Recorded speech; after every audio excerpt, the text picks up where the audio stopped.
The FICSIT micromanagers don't know what it takes to survive this push to make Phase 4 parts. It's just infinite parts and budget metrics in their eyes. Hey there, it's tirefoamcan. Welcome to Nebula Sanctum.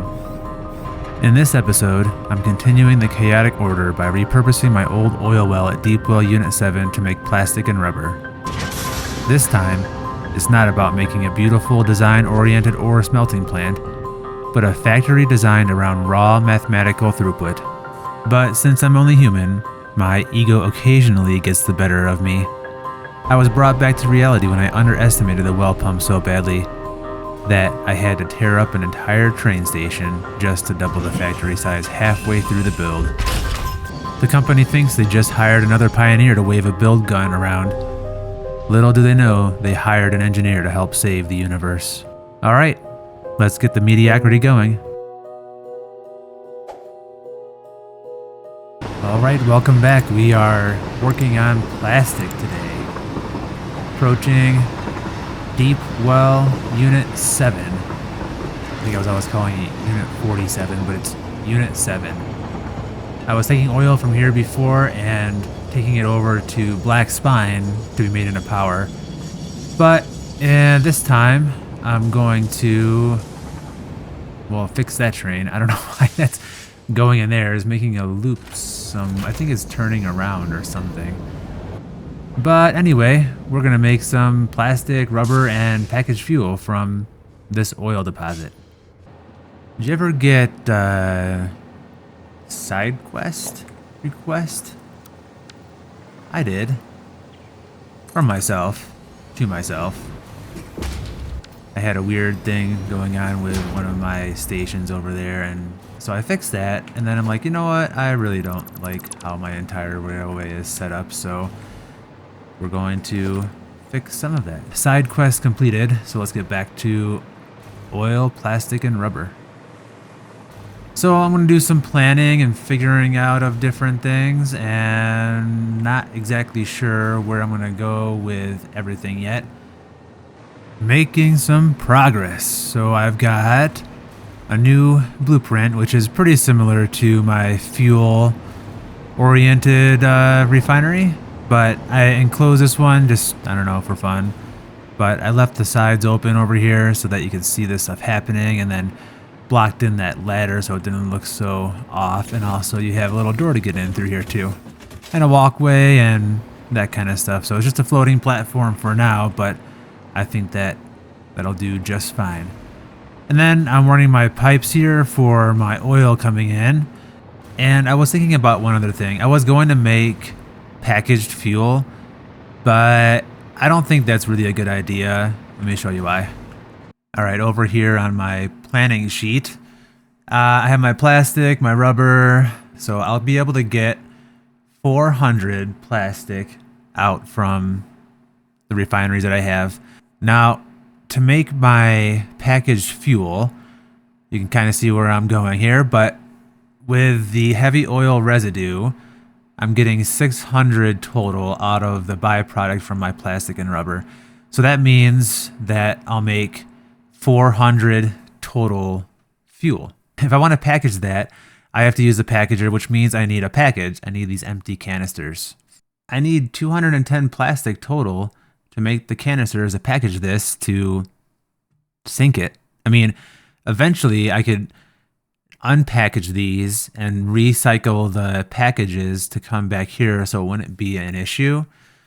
But I think instead for now, I'm just going to make more power out of this extra fuel. Alright, well, second or third thought actually, what I'm going to do is just send all of this heavy oil residue back on a fluid train over to Black Spine. Alright, well, power is now expanded. Just gotta turn on this last one.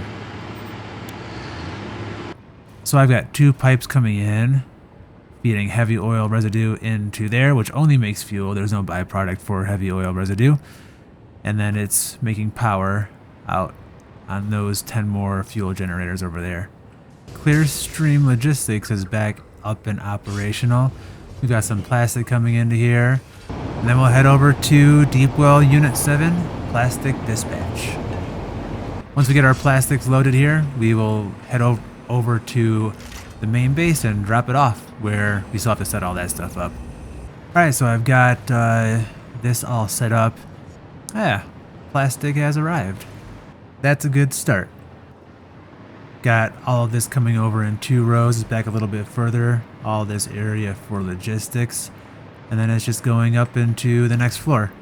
So I've been starting on this whole contraption of lifts coming up and smart splitters and then conveyor lifts being clipped and all of this, and I remembered I was doing something different. Over here in copper, where I'm making my motors, I have this, I just realized that I can put smart splitters on conveyor lifts themselves. So let's see if we can make this happen down over here. Alright, so just a quick proof of concept, it does work.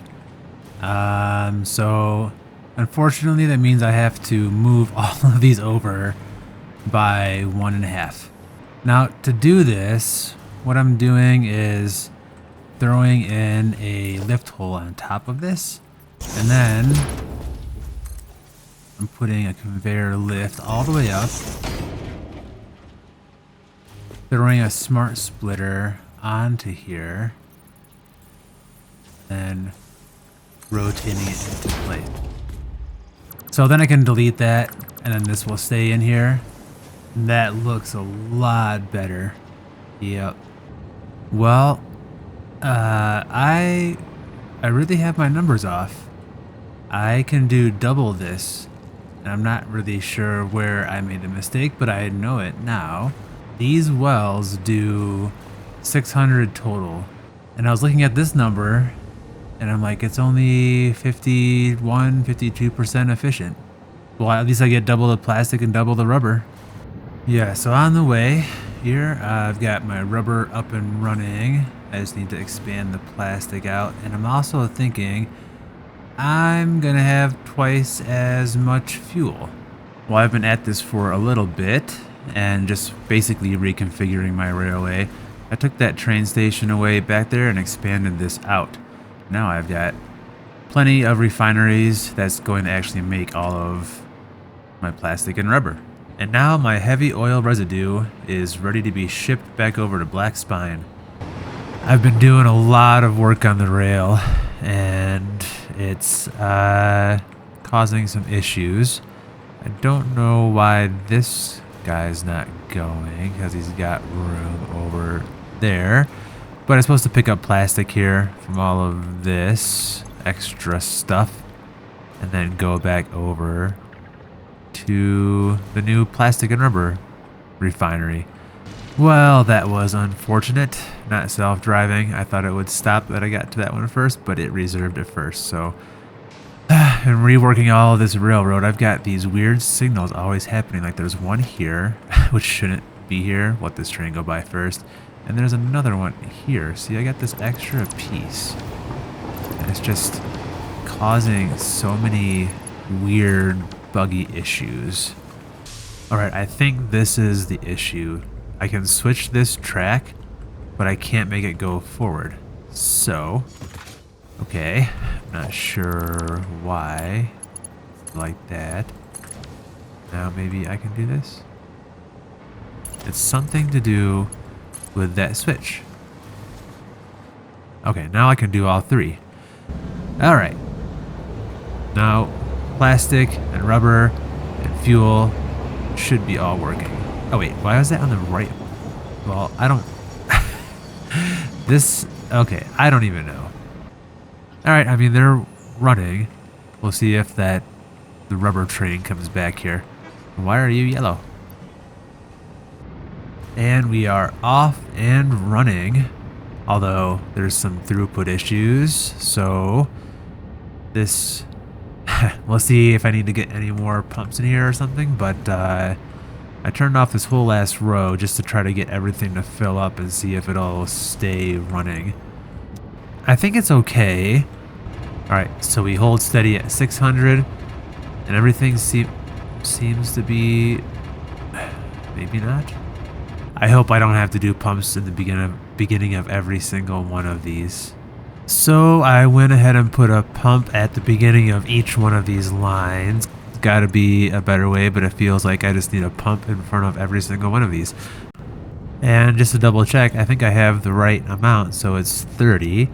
So 5 of these times 4 for this whole matrix times 30 is 600. And we've got one pump in. See if this flow climbs up to 600. It's like it's gonna go. Now is it going to stay there or drop? See, it's dropping back down. Huh. Very interesting. I think I just don't have enough pumps before each of these. I need to put like a pump before each one of these. All right, multiple pumps in. Let's see if this is going to help with this whole situation. First, we're gonna check back here at what rubber is doing. 47, is that gonna make it to 50? All right, nice. Cool, so yeah, I guess just a pump before each one of these banks. So we're at 50 here. Good, so those are all 50. That's 50.